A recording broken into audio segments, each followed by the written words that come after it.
Based on the research that I've done, it actually shows there's a difference in the way that men and women rate the pain from emotional betrayal. Okay. I think that that's an important piece for us to recognize because it helps to understand why it is so difficult sometimes for men to understand the level of pain that wives are experiencing.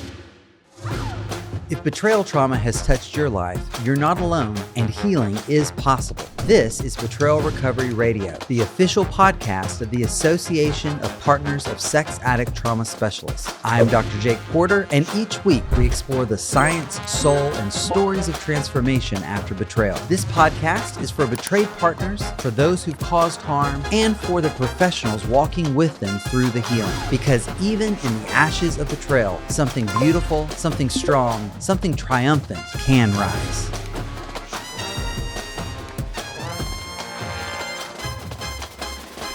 Hi, Jill. Welcome to Betrayal Recovery Radio. Thanks, Jake. I'm so excited to be here. Yeah, I'm really grateful we finally made this happen. I know it's been a while in the making. And so, yeah, I'm excited to introduce you to our audience, Jill Poole of Hope in the Havoc. Why don't you tell our listeners a little bit about yourself? So I'm a certified professional coach and an APSATS candidate. I'm hoping to apply for my credential next month. Wonderful. Yeah, I'm so excited. It feels like it took a long time to get here, but yeah, I'm just going to interrupt you for a second. For our listeners who don't know, that's a big deal because there's a lot involved in getting that credential. It's not just attending a training, and then it's all these hours of consultation, supervision, and actually like writing up a case study, all this. So congratulations that you're almost there, Jill. Good job. Thanks. I appreciate that. I'm just really excited to be able to empower women who are struggling with issues of betrayal, abuse, and neglect, while also helping them remain true to their faith and values. And so I've developed a variety of resources to use clear and concise language and definitions, enabling partners to express themselves more effectively. That is awesome. And we are going to talk about some of the things you developed. In fact, when you asked about coming on the podcast, you sent me this 1-page PDF, and I'm just going to be totally honest. I was like, okay, 1 page, how am I going to get a whole episode out of this? And then guess what? I did. It is so rich, and I really appreciate what you've done. And I just want to kind of jump right into it. We are talking today about emotional betrayal, right? We often think about the sex, right? Or we think about the lies. We think about money that was spent secretly. But this is huge, this idea of emotional betrayal. So I want to start right at the top. What is emotional betrayal, and why does it so often go unseen or minimized in relationships? I think that's a really challenging question because it can feel really subjective. And so that's one of the reasons why I've worked so hard to create those clear definitions. And in order to do that, I think we have to go back to the foundations of truth. And as a Christian, I really believe the Bible makes it very clear that God's call to faithfulness within marriage isn't only speaking to physical fidelity. Simply put, an emotional affair is a misdirected cultivation of intimacy with someone which competes with your primary attachment to your partner. Yeah. And say that again. That was really good. Can you say it again? I want to hear it again. An emotional affair is a misdirected cultivation of intimacy with someone which competes with your primary attachment to your partner. Yes. Yes. Yeah. So, I do talk about this component of betrayal with folks, and this is where, and I'm just going to throw out some examples of what I think you're talking about. That other person got to know things about you that I don't even know. You shared with that person things about our life that I thought only we were sharing with one another. Those sorts of things, right? Definitely. Yeah. So in this handout that you sent me, which is so good, you break out sort of these 3 dimensions. You called it DNA. And the DNA was an acronym. It took me a second to get that. And I was like, oh, I see. This is really good. This is good. The DNA: displacement, neglect, and affairs. And I want to walk through these. So your framework outlines emotional displacement. That's one of the strands of emotional betrayal. I'm going to just read from your handout, okay? And then let's unpack it together. So emotional displacement happens when anything persistently replaces your partner in your priorities. For example, hunting, football, fantasy league, shopping, friends, work, etc. Oftentimes this leads to emotional neglect. How did you first sort of see that as sort of a first degree of this betrayal? Well, as I was starting to talk with people, there seemed like there was some confusion that people would equate that component with an affair. Right. And I thought they were kind of misunderstanding the depth of what an affair includes intimacy. And the displacement is an issue. It's part of that betrayal, but it doesn't necessarily include that intimacy. So I tried to craft a way to phrase that, a way to capture that. And I know that I just heard you and Carly speak about the mismanaged thirds, and I thought that really ties in here to that Yes. displacement. Yeah, let's talk about that because some of our listeners may not be aware of that. So I'm not trying to like give you a pop quiz, but what was your takeaway from that concept of mismanaged thirds? Well, just that, like I was describing with that displacement, Yeah. that something's coming between you and your spouse. Right. And it's getting in the way of that relationship. And it needs to be put back outside of the relationship. Outside. Yeah. The way I often say it is, okay, if you and your partner are this dyad, you're this 1-2 person system, anything that splits the dyad, anything that's coming between the two of you is a mismanaged third, which means everything outside of the two of you is a third potentially. Right. And that's why I appreciate this list that you created here: hunting, football, which fantasy league. I mean, sounds like are you from the South? I am I have moved to the South. I've been here You've about moved to 11 the years. Okay, well, that's long enough. So, I mean, it sounds like a list of things from the South to me, but all of these different things, it's like none of these things are wrong in and of themselves. No, not So, at so we're all. not, so we're not talking about like immoral things here. We're not talking about these problems. And I love the word displacement because what I thought about was when I was contemplating this, displacement means something's pushed me to the side. If I've been displaced, something else is taking my seat. Exactly.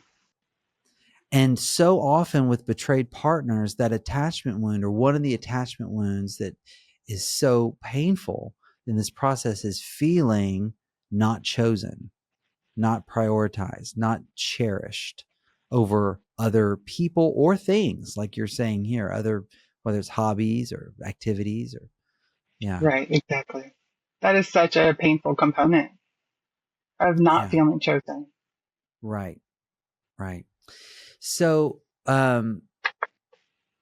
so people, and I appreciate your starting point for this. You said that, you were thinking about how some people needed help kind of discerning, well, it's not quite an affair.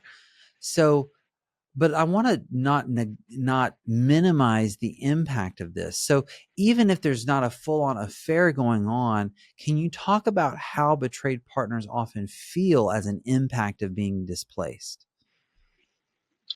I think there's this component of just that attachment wound still. That there's this pain. This is the person that you thought you were prioritizing. That this is the most important relationship or thing on this earth to you, and you're not. That's not being reciprocated, and that's pretty devastating. Yeah. So this is I'm departing from my notes a little bit here, which is always dangerous, but this just popped into my mind. So yesterday I read a study, I think it was a 2019 study, and it was looking at relationship satisfaction correlated with how much people post online about personal stuff. Interesting. It was very, very interesting.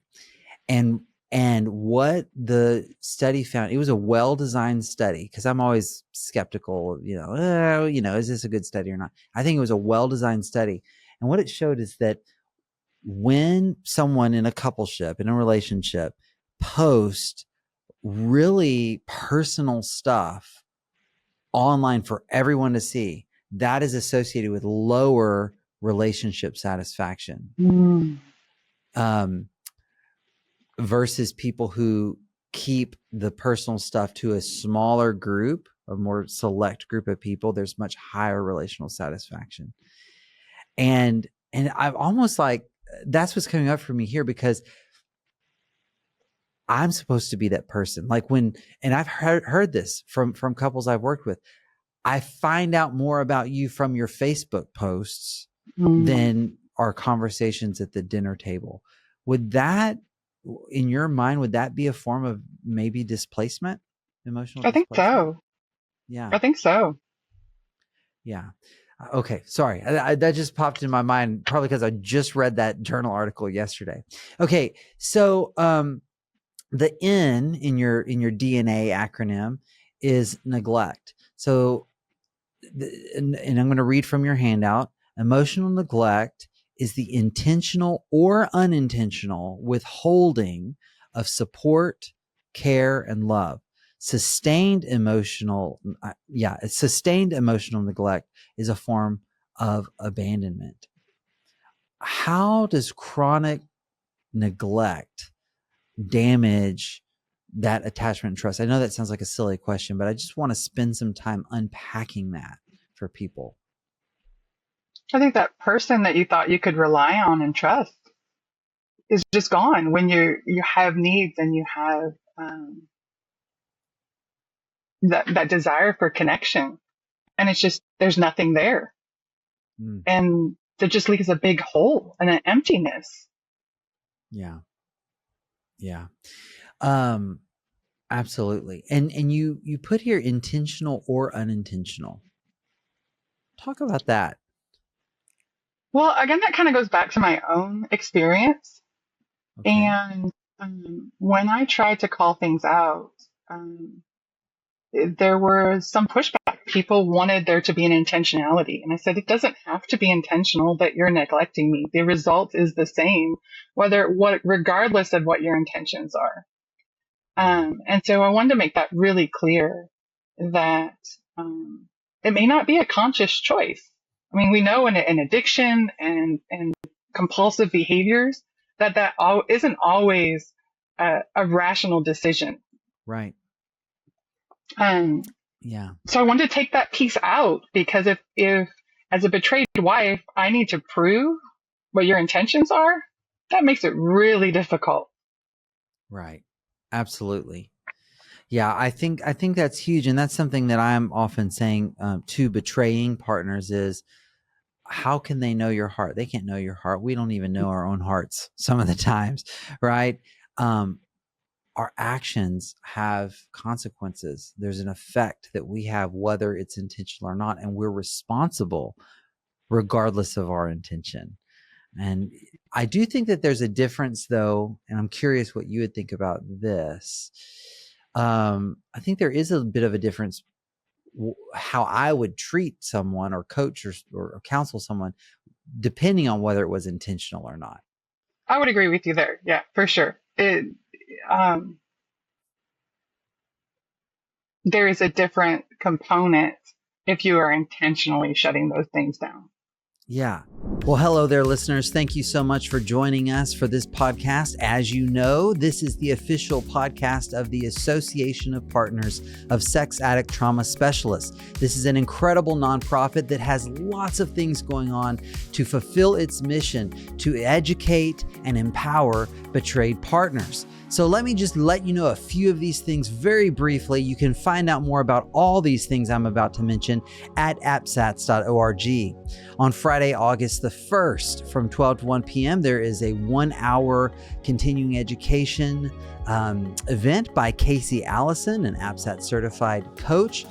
and exponential opportunity supporting perinatal betrayed partners. An incredible opportunity to hear about how to help betrayed partners who are right around that time of birth.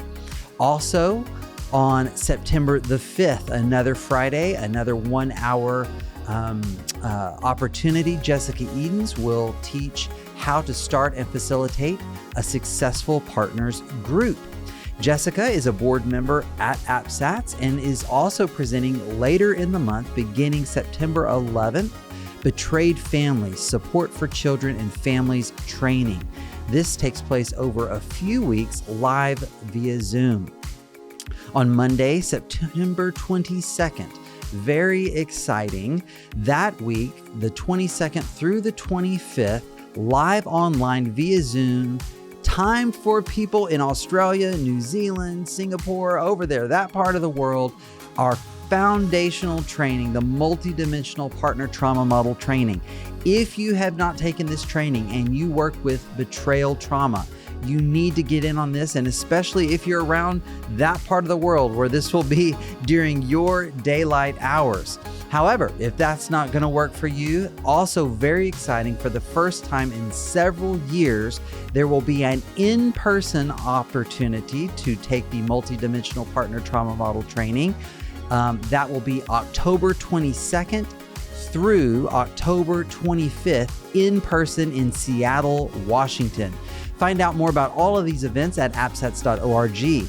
Also there, you can claim a free gift, apsats.org/podcast, where you can get a free download, Expectations, What Should the Betrayed Partner Expect from the Betrayer in the Therapeutic Process, a free download from Dr. Crystal Hollenbeck. And as always, I like to offer my book for free, Breaking Barriers, Building Bridges, the Couple-Centered Recovery Model for Lasting Connection After Betrayal. You can grab your free copy of my book at drjakeporter.com/breaking barriers. All right, we're going to get back to our episode now, but I do want to say, if you can, please follow us on your favorite podcast platform, or share our episode with others who could benefit from it. That will really help us climb the rankings and get this word out to more people. If I'm intentionally withholding support, there's something else going on, and I don't want to I'm really not trying to demonize anyone in that boat. It could be trauma based. I mean, there's still a lot of things going on, but in my experience, and I just had this happen, like I worked with a couple last week, and there was a lot of emotional neglect in this couple's history, a lot. And so I'm working with this couple, and the betrayed partner, who was the wife in this coupleship, read her impact letter, and it was a very powerful experience for her husband. For the first time, he burst into tears afterwards, and he said, "I actually see now what I did to you. I see how abusive and neglectful," those were the two words he used, "abusive and neglectful I was to you." And I thought that was really significant, because it was like his eyes were open, and the moment he did see it, he had a very appropriate response. Wow.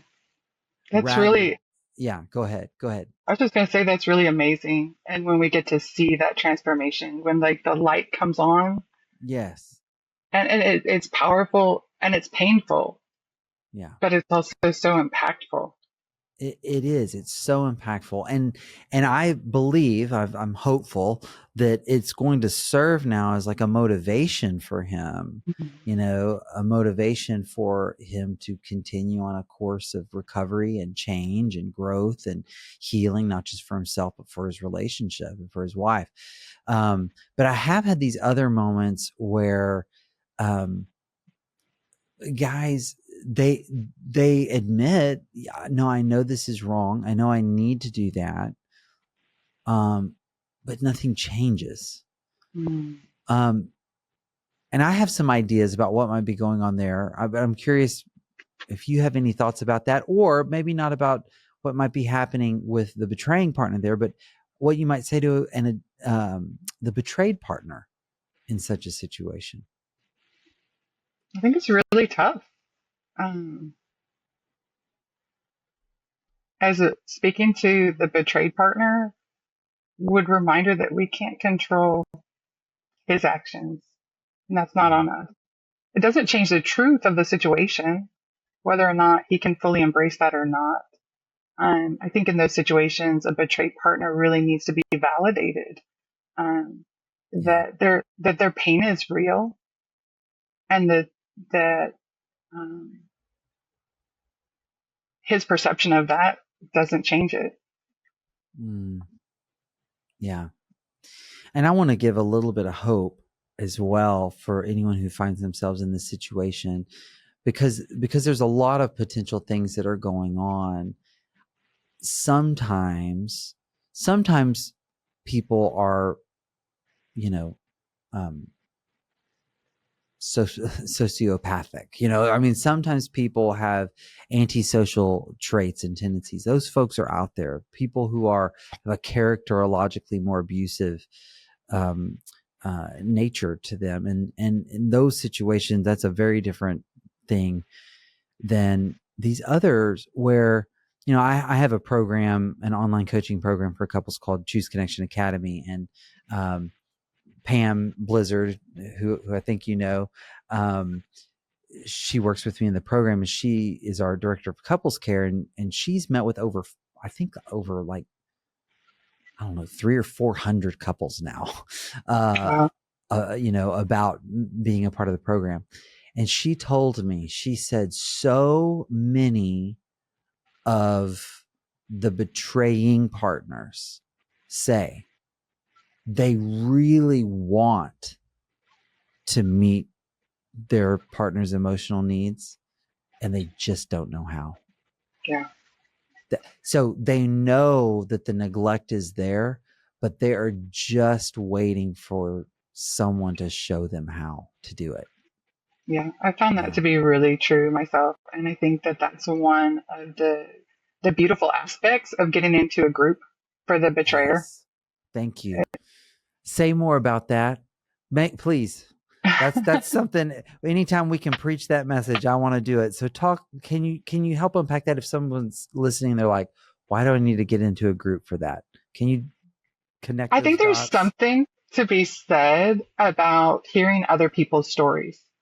So it takes the pressure off of the betrayer himself. When he's hearing everybody else's stories, he can kind of start connecting and empathizing. Oh, I understand what's going on in your story. That makes sense. And then the light starts to come on. Oh, that's part of my story. Okay. I can see, I can see that part of my story a little bit clearer. And also, I think just being in a group takes away some of that shame. When you see that other people have made some of those same mistakes, and see Yes. how learning from each other. And Yes. um, it's not about dwelling on the past or staying there, but it's about choosing who we want to be and how we're going to move forward and how we're going to show up now. Yes. So good. So well said. So well said. Okay, so let's go into the A in your handout here. So the DNA, so displacement and neglect. The A is affair. So an emotional affair. And man, this is I have had some heated conversations in some couple sessions about the topic of emotional affairs and what constitutes an emotional affair. So here is your definition. An emotional affair is a misdirected cultivation of intimacy with someone which competes with your primary attachment to your partner, cherishing, nurturing, and or supporting. This typically includes emotional displacement and emotional neglect also.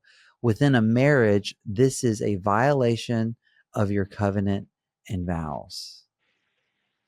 So you highlight that emotional affairs often also contain displacement and neglect. What I hear, so I'm gonna give voice to the pushback I often give is, but we never sent pictures to each other. We never talked about sex. We never did any, I never kissed her. I never even held her hand, whatever it was. So let's hear your reaction, your response to those thoughts. Those are very common reactions. So that is a big misconception that a lot of people would like to believe that it isn't really betrayal if there's not a sexual component. That's just Right. not the truth. And I think, like I said, going back to our marriage vows, what did we vow to do? We vowed to love and to honor and to cherish. If somebody else is coming between that, we're violating that promise Yeah. that we made.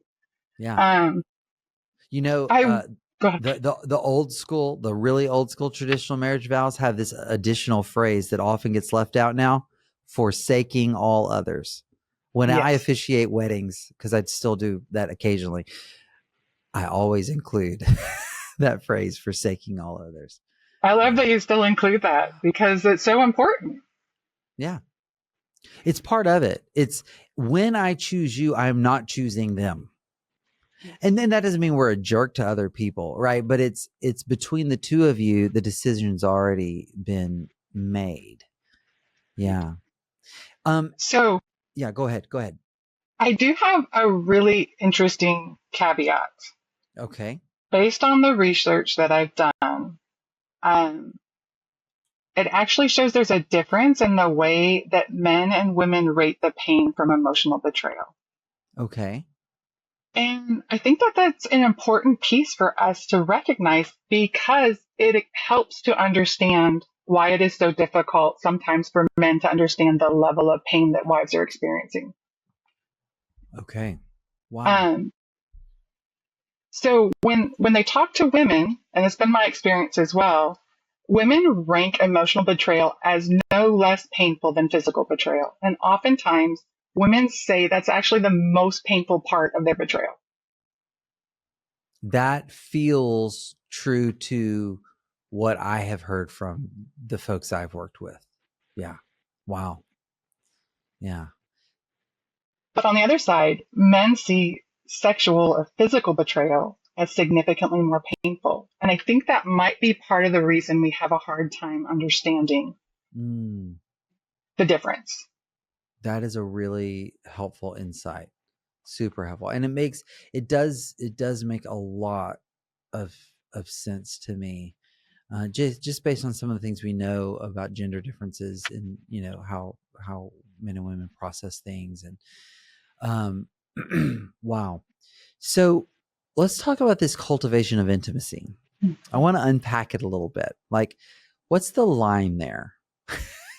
And I don't think I have no illusion that we're going to find a perfect formula that's going to fit every scenario. But right, it's like, well, can I sit down in the break room at work, with teammates who are female? How much can we talk about? What do we share? How do I know when I'm cultivating too much intimacy with somebody? Well, I think a pretty good standard is if this isn't something you would want your spouse to know about, you're crossing the line. That's what I was thinking. Okay, you just confirmed what I thought the best litmus test would be. Would this conversation go this way if my partner was sitting right next to me? Yeah. If my partner was in on this text thread, would I be saying something differently, saying less, saying more? Yeah. Because as I was sort of reflecting on your definition here, a misdirected cultivation of intimacy with someone which competes with your primary attachment to your partner. So when it starts to compete, so here's because I'm trying to go, what does this actually look like?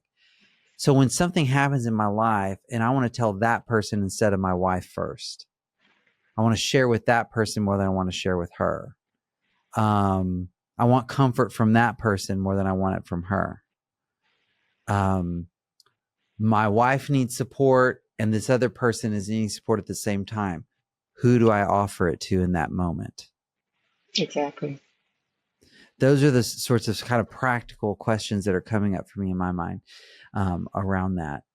Yeah. And okay. And there was one other piece of this that I was wanting to unpack. Let's see if I have it here in my notes. Yeah. So with emotional affairs, so here's some research I found to be so interesting. Our attachment system is activated when we share secrets with somebody. Mm. And I remember when I first learned that, oh my gosh, it was probably 8 or 10 years ago now that I came across that bit of research.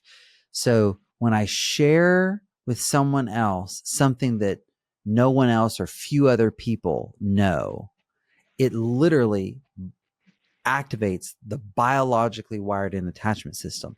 And I always teach that to people, like even when I'm doing premarital counseling. So trying to like be proactive in heading this kind of stuff off. That's why you don't have those conversations with your female coworker, or if you're a woman, your male coworker. Right? Because the moment I start having these conversations where I'm saying things that are deeply personal that other people don't know about me, I am going to start attaching to you. Wow. That is so deep. I mean, it makes perfect sense. Yeah. And it explains why it is that people, and I believe this is true, I think this is for real. People start out, they think, I'm not even attracted to that person. Mm-hmm. I don't even find him attractive, or I don't even find her attractive, right? And I would never do that. But then you start opening up and you start sharing, and things, the attachment system gets activated, and one thing leads to another. Yeah. So I just thought that was a really interesting tie-in, a piece of research to tie in here. So switching gears a little bit, I wanted to talk about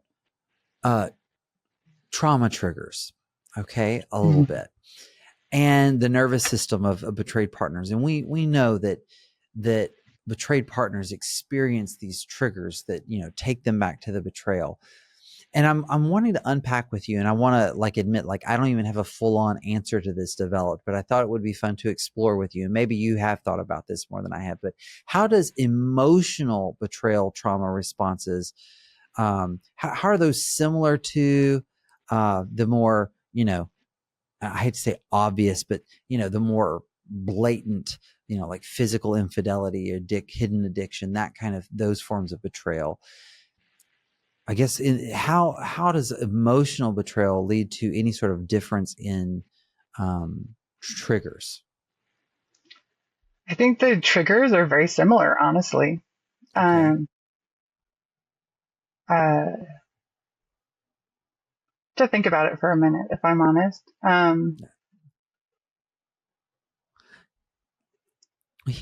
Here's where my mind is going. You're totally free to challenge me, but here's what I was thinking is that now it's not just like, oh, that billboard is provocative, or this scene on this TV show.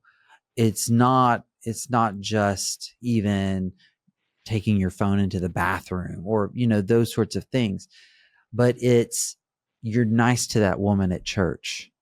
Yeah. It's, you held the door open for that person. Mm-hmm. And so is that something you've seen? Does that make sense to you? Do you find that those sorts of things do become sources of triggers sometimes in these situations? I think so. I think, just like other triggers, any past behavior where you see something similar popping up, or one thing my husband and I were talking about was some of those cognitive distortions too, that can still pop up even further down in recovery. So anything that's tied back to those emotional affair partners, I think can still show up just like any other trigger. Maybe it's a piece of exciting news and you wonder, Is he still thinking he wishes he could call her up and tell her or text her? Just Yes, those that's a good kind one. of, that's kind of always there Yeah, where not that's so knowing. helpful. Yeah, that's so helpful, because one of the things I hope to do, in episodes on this podcast is, of course, we want to validate and empower betrayed partners that, yeah, this experience is real for you, and, give you knowledge and words. But also, I know we also have betraying partners that listen. Mhm. And I hope if this applies to any of you listeners, if you're the one who committed the betrayal and there was an emotional component, go rewind, play that back, and maybe spend some time thinking about if we can anticipate what those triggers are. You'll never perfectly anticipate every trigger, and you can't stop all triggers from ever happening. But if you can recognize them, then you can be prepared to do something, to step in and try to bring some repair, some co-regulation, some grounding, some help to your partner. You can go from being the betraying partner to the helping partner in those moments, just by bringing some validation. So that's good. Absolutely. Like I was saying, one of the things my husband and I were talking about was, um, I think especially true in emotional betrayal is that those cognitive distortions, it's not just turning from them, but we really need to replace those lies with truth. So, for example, Yeah. some of those things that maybe you've told yourself or told your spouse about that affair partner are really not true. And there's still like pieces that are still there in our subconscious memory that we need to clean out. Yes. And being able Yes. to say that wasn't true and this is the truth, and replacing that, I think is really powerful and important in that recovery journey too. That's so good. And goes right into another note that I had made here, which is that and this is so hard for betrayed partners who've experienced this, but when I hear from folks who've had emotional affairs, sometimes I hear things like, she really understood me. She never, harped on me for this and that. We never fought. Well, yeah, of course you didn't, if you didn't live together and raise kids together and have a budget you're trying to, work together, and, a house you're trying to take care of, and you don't see each other's dirty laundry on the floor, and, you get to prepare for the time you have. I mean, all of that, right? That's not real. That's not real life. That's not real life, Um, It's and another here, fantasy world yeah, that you've it's a created. fantasy world. Exactly. Exactly. Thank you. It's a fantasy world. And man, that is a hard bubble to burst sometimes with some of these folks. But it's also hard for the betrayed, because often now the betrayed partner is left with, they got the best of you. Mhm. They had the luxury of never having fights with you because they got the best of you, which I think is another sort of facet to this betrayal, right? It's that displacement piece being wrapped up in, like you say. Yeah. Right. Yeah. I think it's helpful to try to help the betrayed understand that that wasn't reality. It Yes. looks like they got the best part of him, but that wasn't the real him. No. Thank you for saying that. Yeah. Um, let's go back to maybe speaking to the partner who's done the betraying, maybe unintentionally even. What are some first steps toward repairing the damage and showing up emotionally available again? I think just like any other form of betrayal, we have to validate the partner. Mm. What would And that sound like?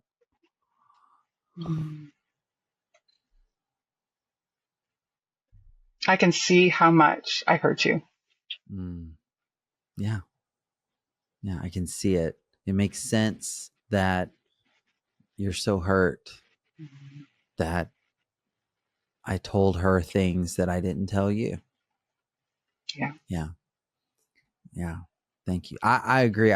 Leading with validation is so critical. I was just saying earlier today, I was doing a group coaching session, and I was saying to the folks in there, you want to have that validation card in your back pocket all the time. And when you feel defensiveness come up, you feel rationalization come up, you feel justification, minimization come up, all of those different defense mechanisms, you feel that come up, but reach into that back pocket and pull out the validation card and play that one. Yeah. It's a whole different direction. Okay. So, and how about for the betrayed partner who is listening and they're going, that is my story. That is my story. What would you say to them? What are some first steps for them? What are some other resources you might point them toward for help and support in this? Well, I first of all just want to say that your pain's real and it's valid. But I also would say there's hope. And that hope isn't dependent on our husbands or their recovery. And we can heal regardless of what happens in our marriage. Of course, we want to see that. Yeah. Yeah. It makes me want to ask you, I hope it's okay. This is definitely unscripted, about the name of your practice, Hope in the Havoc. Because that's what you're describing there, I think. Yes, exactly. Can you talk about that? So words are really important to me, and I want to be able to paint a picture with words. So if you go to the website even, you'll see a picture of a sunrise over a completely demolished city. Wow. And the devastation that I have seen and experienced in betrayal is unlike anything else I've been through. And yet, there's still hope. And I think that is such an important piece. When we lose hope, then what is any of this for? What does it matter? Yeah. Yeah. And I love that even in the midst of that devastation, it can be there. It's hard when it's so fresh and it's your city that's been demolished, your home that's, in now rubble. But I hope any of our listeners can hear from us. We've seen it. We know it personally. We've seen it with others, and we'll hold on to that hope for them until they're ready for it themselves. Absolutely. Yeah. Jill, this has been really wonderful. If folks want to reach out to you for more information, they want to visit with you, they want to learn more about you, where can they do that? Well, they can obviously visit the website. It's hopeinthehavoc.com. They feel free to also email me at jill@hopeinthehavoc.com. And I would love to have a conversation with professionals or betrayed partners or betrayed partners as well. I think this is so important. As we start to talk more about it, it shines light in that darkness, and it helps give people the words they need to be able to say, hey, this is what I've been trying to say. This is what I've been experiencing, and I haven't had those words for. Absolutely. That's what I really appreciated about your DNA handout, is it gave words, concepts, take these sort of ethereal, nebulous experiences that we've had. And once I have a name for it and a concept, it's like, now I know what it is, and I can call it by its name, and I can do something with it. And so I just really thank you for your work. I appreciate you sharing it with all of us.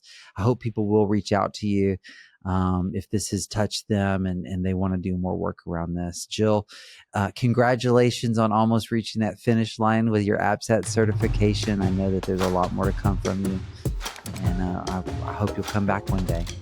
Well, thanks so much for having me here, Jake. It's really been an honor. Awesome. Well, be blessed. Thank you so much.